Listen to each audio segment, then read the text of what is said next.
നാട്ടിൽ നിന്ന് എഴുത്തു വന്നു. കാര്യങ്ങളൊക്കെ ആകെ അവതാളത്തിലാണ്. ആ വർഗീസിനെ സോപ്പിട്ടാലേ കാര്യങ്ങൾ നടക്കുമെന്ന് ഞാൻ പറഞ്ഞില്ലേ? ആ ചെറ്റയ്ക്ക് ഇപ്പൊ ചന്ദ്ര ടീയുടെ അക്കൗണ്ട് കൂടെ വേണം. ഞാൻ MD അല്ലേ, ഇല്ലെന്ന് പറയാൻ ഒക്കൂ? രണ്ടും കൽപ്പിച്ച് ഞാനും കൊടുക്കാൻ പോവാണ്. അതുകൊണ്ട് കമ്പനിക്ക് എന്ത് പറ്റുമെന്ന് എനിക്കറിയാൻ പാടില്ല. ദീപസ്തംഭം മഹാചര്യം എനിക്കും കിട്ടണം പണം എന്ന കുഞ്ചൻ നമ്പ്യാരുടെ പോളിസിയാണ് എന്റേത്. ആ 100 ആണെങ്കിൽ കണ്ടവന്റെ എന്നൊക്കെ കടം വാങ്ങിച്ചിട്ട് കമ്പനി കുളം തോണ്ടുന്നുണ്ട്. താമസിയാതെ വർമ്മ സാറ് പിച്ചച്ചട്ടി എടുക്കും.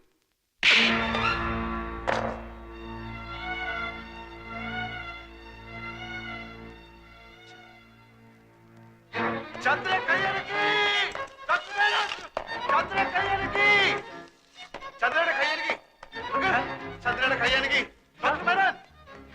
ചന്ദ്ര കൈയടക്കി, ചന്ദ്ര കൈയടക്കി, ചന്ദ്ര ചന്ദ്രയുടെ കൈയടക്കി. ഡോക്ടർ മേനോൻ അവിടെ. ഡോക്ടർ, ചന്ദ്ര കൈയടക്കി, ചന്ദ്രയുടെ കൈ അനങ്ങി.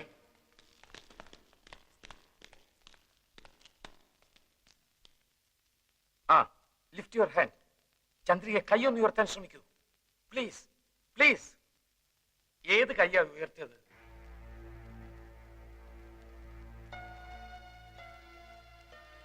റൈറ്റ് ഹാൻഡ്, വലത്തെ കൈ.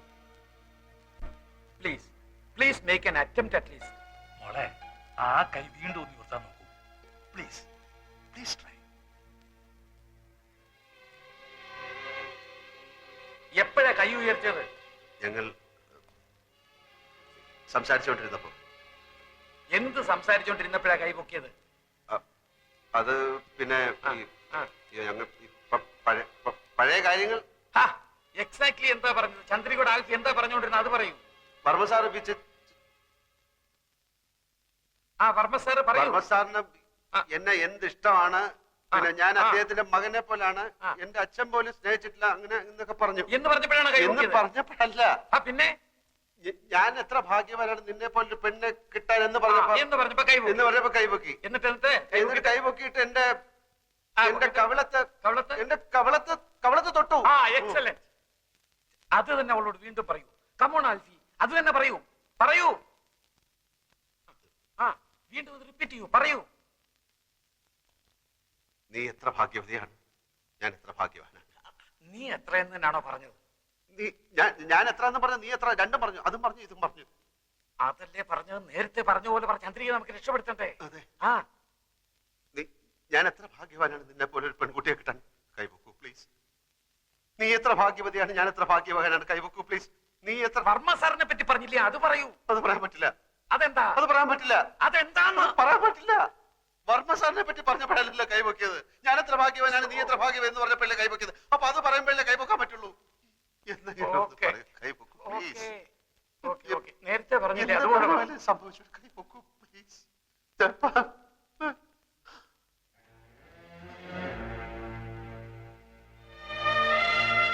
സോറി, ഏതോ ഒരു ഇമോഷണൽ മൂഡിലായിരിക്കും കൈ ഉയർത്തി. ആ ഇമോഷനിലേക്ക് തിരിച്ചു വരുന്നില്ല. ഇനിയിപ്പോ കാത്തിരിക്കുക നിവൃത്തിയുള്ളൂ. എങ്കിലും പ്രതീക്ഷയ്ക്ക് വക കൂടിയിട്ടുണ്ട്.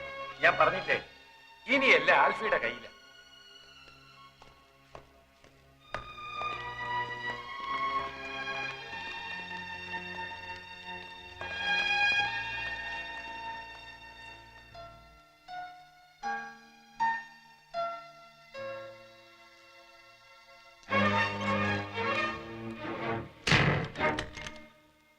ഞാൻ ചന്ദ്രാറ്റിയുടെ അക്കൗണ്ട് മാറ്റി കൊടുക്കും.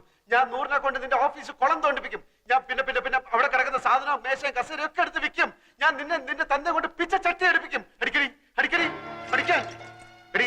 ഞാൻ ആൽഫി കൂൽഫി വന്നത് ഞാൻ അപ്പുകൊണ്ട. നിനക്കറിയാം, ഞാൻ നിന്റെ ആൾക്കാരെ ഒക്കെ പറ്റിച്ച്, ഞാൻ ആ ഏണി പെണ്ണിനെ പറ്റിച്ച് നിന്റെ സ്വത്ത് മുഴുവൻ ഞാൻ അടിച്ചെടുത്തോണ്ടു. എന്നെ അടിക്കടി. ഞാൻ നിന്റെ തന്നെ തേണ്ടി കുത്തുവാള എടുത്ത് വഴി നിൽക്കുമ്പോൾ ഞാൻ കണ്ട ഭാവം കാണിക്കില്ല. അടിക്കടി. നിനക്ക് ചുണ ഉണ്ടെങ്കിൽ അടിക്കടി. നിനക്ക് ധൈര്യം ഉണ്ട് എന്റെ കണ്ണക്കുറിക്ക് അടിക്കടി അടിക്കാൻ.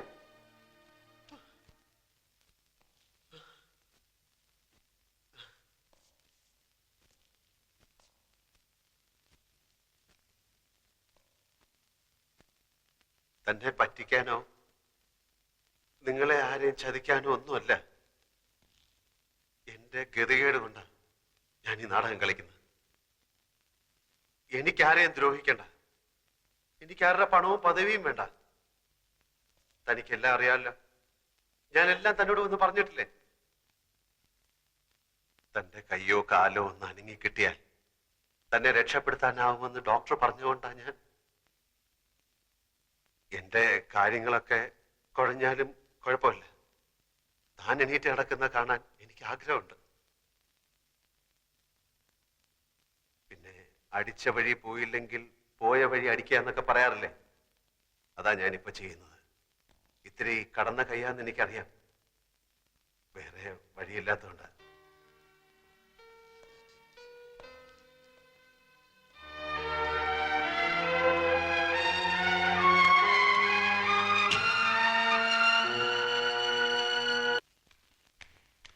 ആ 10 മണിക്കാണ് ട്രെയിൻ. അത് നാളെ 3 മണിക്ക് ബോംബെയിലെത്തും. വെളുപ്പിനെ 5 മണിക്കാണ് ലണ്ടനിലേക്കുള്ള ഫ്ലൈറ്റ്. മനസ്സുണ്ടായിട്ടല്ല, നിന്റെ ഏറ്റവും വലിയൊരു ആഗ്രഹത്തിന് എതിര് നിൽക്കണ്ടല്ലോ എന്ന് വിചാരിച്ചിട്ടാ. ഈ പണവും പ്രതാപവും മാത്രം ഉണ്ടായിട്ട് വലിയ കാര്യമൊന്നുമില്ല. വയസ്സുകാലത്ത് കുട്ടികൾ കൂടെ ഉണ്ടാവണം, അതാ ഏറ്റവും വലിയ കാര്യം. 3 കൊല്ലത്തെ കാര്യല്ലേ ഉള്ളൂ. അത് കഴിഞ്ഞാ ഞാൻ ഇങ്ങോട്ട് തന്നെയല്ലേ വരിക. അത് ഞങ്ങളോടല്ല പറയേണ്ടത്. ദേ വിങ്ങി പൊട്ടി ഒരുത്തും പുറത്ത് നിപ്പുണ്ട്, അവനെ ഒന്ന് സമാധാനിപ്പിച്ചിട്ട് പോ.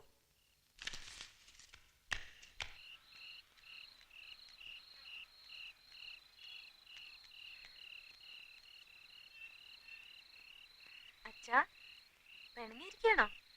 ഞാൻ പണിയാൻ നിനക്കെന്താ? നിനക്ക് ഇംഗ്ലണ്ടിൽ പോകുന്നതല്ലേ വലിയ കാര്യം. ദേ ഇങ്ങോട്ട് നോക്കിയേ. പപ്പ എന്നെ പഠിക്കാൻ അയച്ചപ്പോ അച്ഛന് പറഞ്ഞുകൂടായിരുന്നോ, ഞാൻ വെറും ഡ്രൈവറാണ്, എന്റെ മോൾ ഇവിടെ വല്ല തൂത്തു തുടപ്പോ അടുക്കള പണിയോ ചെയ്തോണ്ട് ഇവിടെ നിന്നോളുന്ന്? അതിപ്പോ എല്ലാ തന്തമാർക്കും തോന്നില്ലേ മക്കള് പഠിച്ച് നന്നാവണമെന്ന്? അതിനല്ലേ ഞാൻ പോകുന്നത്. 3 വർഷം പഠിച്ച് വലുതായി മിടുക്കിയായി അച്ഛന്റെ അടുത്തേക്ക് തന്നെ തിരിച്ചു വരാൻ. പിന്നെ ഞാൻ അച്ഛന്റെ കൂടെ തന്നെയാ. ഞാൻ വേഗം വരും. പക്ഷെ ഒരു കാര്യം, നീ സായിപ്പിനോട് മിണ്ടാനും പിടിക്കാനും ഒന്നും പോണ്ട. ഇല്ല, എനിക്കറിയാം, ഉമ്മ തരും. ആ അത് തന്നെയാ. പിന്നെ പപ്പയോടും വല്യമ്മയോടും മറ്റെല്ലാവരോടും പ്രത്യേക അനുഗ്രഹം വാങ്ങണം. പോകും മുമ്പ് ആ ആൽഫിയെ കൂടെ ഒന്ന് കാണണമെന്നുണ്ടായിരുന്നു. എന്തിന്? ഞാൻ വിചാരിച്ചതുപോലെ കുഴപ്പക്കാരനല്ല അയാള്. എവിടെയോ ഒരു നല്ല മനസ്സുള്ള ആളാണെന്ന് തോന്നുന്നു. അതൊന്നും എനിക്ക് അറിഞ്ഞൂടാ. ഞാനിപ്പോ ചെകുത്താന്റെയും കടലിന്റെ ഇടയിലാ കിടക്കണേ. ഏതായാലും നാളെ നീ അങ്ങോട്ട് പറക്കല്ലേ. അവിടെ എന്നെ പോലുള്ള ഒരാൾക്ക് എന്തെങ്കിലും പണി കിട്ടുമെന്ന് നീ ഒന്ന് തിരക്കി വെച്ചോ. ഇവിടത്തെ പണി എത്ര നാളുണ്ടാവും എനിക്കറിയില്ല. ആ പിന്നെ ഞാൻ കാലത്ത് പോകും മുമ്പ് അയാളെ കാണാൻ പറ്റുമെന്ന് തോന്നുന്നില്ല. അച്ഛൻ ഈ എഴുത്തൊന്ന് അയാളെ കൊടുത്തേക്കോ? എന്താ സമ്മതം കിട്ടിയോ? കിട്ടി. അതേതായാലും നന്നായി. ഇല്ലെങ്കിൽ നീ പോയാൽ ഇയാളിനെ പ്രായി കൊന്നേനെ. കോണ്ടസാ റിപ്പയർ അല്ലേ?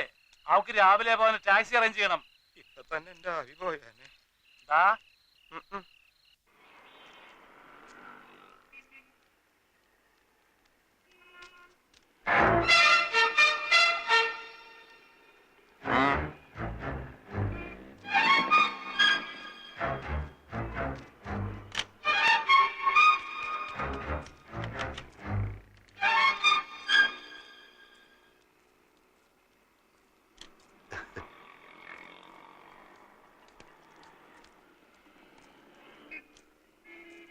Oh.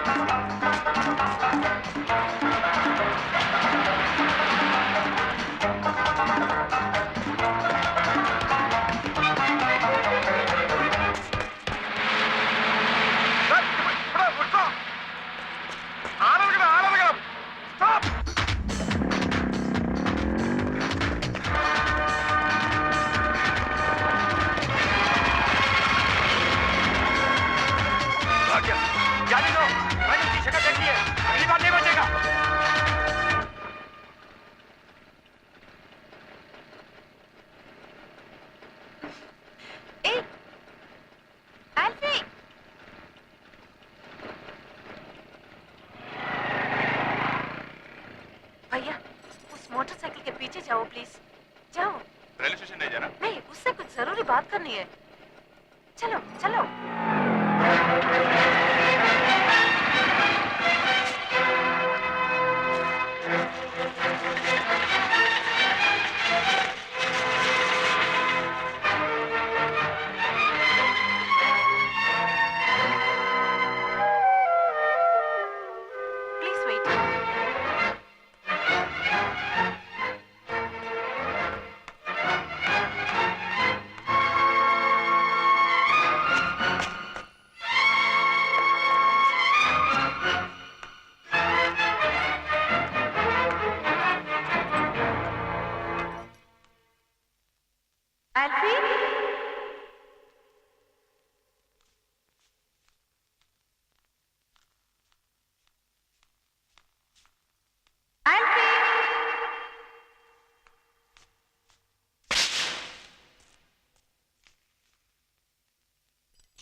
മാങ്ങാത്തൊലി, ഞാൻ ആരാണ്, എവിടാണ് താമസം, എന്താ പണി, ഇതെല്ലാം കണ്ടുപിടിക്കാനല്ലേ നീ കൂടെ നടക്കുന്നത്? ഞാൻ പറയുന്നത് കേൾക്കൂ പ്ലീസ്. എനിക്കൊരു പുള്ളി കേൾക്കട്ടെ, പുള്ളി.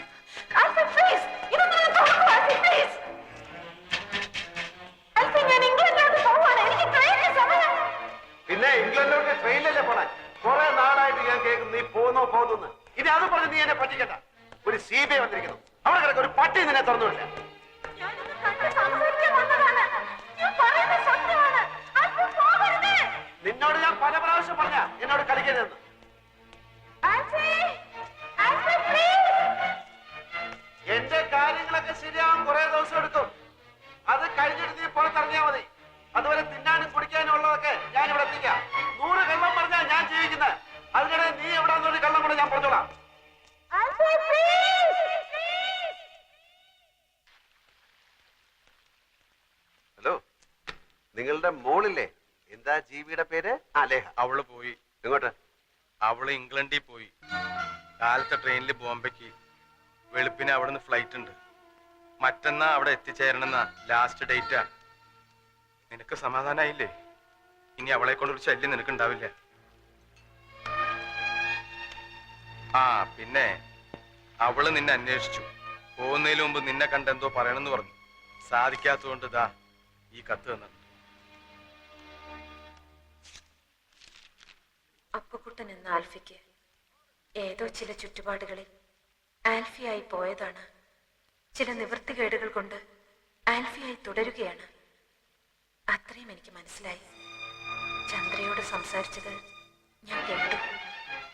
പിന്നെ അപ്പു ഒരിക്കലും ചന്ദ്രയെയോ ചന്ദ്രയുടെ കുടുംബത്തെയോ ഉപദ്രവിക്കില്ലെന്നും അപ്പുവിന് വലിയൊരു മനസ്സുണ്ടെന്നും കൂടി ഞാൻ കണ്ടു, അറിഞ്ഞു. എന്നെ കൊണ്ടുണ്ടായ ഉപദ്രവങ്ങൾക്ക് മാപ്പ്. എല്ലാം കഴിഞ്ഞ് എവിടേക്കെങ്കിലും പോകുമ്പോൾ ആരോടെങ്കിലും എവിടെ ഉണ്ടാവും എന്നൊന്ന് പറഞ്ഞിട്ട് പോണം. ഞാൻ മടങ്ങി വരുമ്പോൾ എനിക്കൊന്ന് വന്ന് കാണാനാ. വെറുതെ. ഒരിക്കൽ കൂടി മാപ്പ്.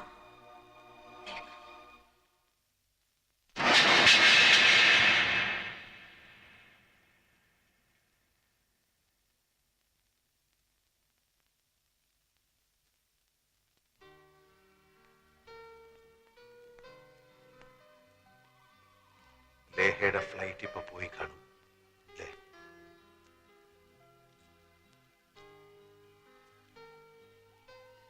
അറിയാം, വലിയൊരു മോഹവും അതോടൊപ്പം പോയി. ഞാനൊരു ഒന്നാന്തരം കള്ളനാണ്. അന്തസ്സും ആഭിജാത്യമുള്ള ഒരു കുടുംബത്തിലാണ് പിറന്നത്. പിന്നെ ഇങ്ങനായി പോയി. ജീവിക്കാൻ വേണ്ടി ചെറിയൊരു കള്ളം പറഞ്ഞാ തുടങ്ങിയത്. പിന്നത് പിടിച്ചു നിർത്താൻ വേറെന്ന്, പിന്നത് പൊളിയാതിരിക്കാൻ വേറെന്ന്. അങ്ങനെ കള്ളത്തരങ്ങളുടെ ഒരു കൂമ്പാരത്തിന്റെ മുകളിലാണ് ഞാനിപ്പോ നിൽക്കുന്നത്. ഒന്ന് പൊളിഞ്ഞാ മതി, പിന്നെ പടപടാന്ന് പൊളിഞ്ഞു വീഴും. ജാതകത്തിന്റെ ബലമോ ദൈവാനുഗ്രഹമോ എന്തുകൊണ്ടോ ഇതുവരെ പിടിച്ചു നിന്നു. ഒരു വശത്ത് ദൈവത്തിന്റെ രൂപത്തിൽ ചന്ദ്രയും വർമ്മസാറിനെയും പോലെ ചിലർ, മറുവശത്ത് ചെകുത്താന്റെ രൂപത്തിൽ നിന്നെ ആ സത്യപാലനെയും പോലെ ചിലർ. ദൈവങ്ങളുടെയും ചെകുത്താന്റെയും ഇടയിൽ കിടന്ന് ചക്രശ്വാസം വലിക്കുന്ന ഞാൻ. ആ വെപ്രാളത്തെ പറ്റിപ്പോയ ഒരു അബദ്ധമാണ്. പലരോടും പല കൊച്ചു കൊച്ചു ദ്രോഹങ്ങൾ ഞാൻ ചെയ്തിട്ടുണ്ട്. പക്ഷെ അതൊക്കെ ചെയ്തപ്പോഴെല്ലാം അതിനെല്ലാം എന്തെങ്കിലും ഒരു പരിഹാരം ചെയ്ത് പാപം കഴുകി കളയണമെന്ന് ഞാൻ വിചാരിച്ചിട്ടുണ്ട്. പക്ഷെ ഇത് എനിക്കൊന്നും ചെയ്യാൻ പറ്റില്ലല്ലോ. എങ്ങനെയാ ശിക്ഷിക്കേണ്ടതെന്ന് വെച്ചാൽ ശിക്ഷിക്കാം. ഞാൻ കൈയും കെട്ടി നിൽക്കുകയുള്ളൂ.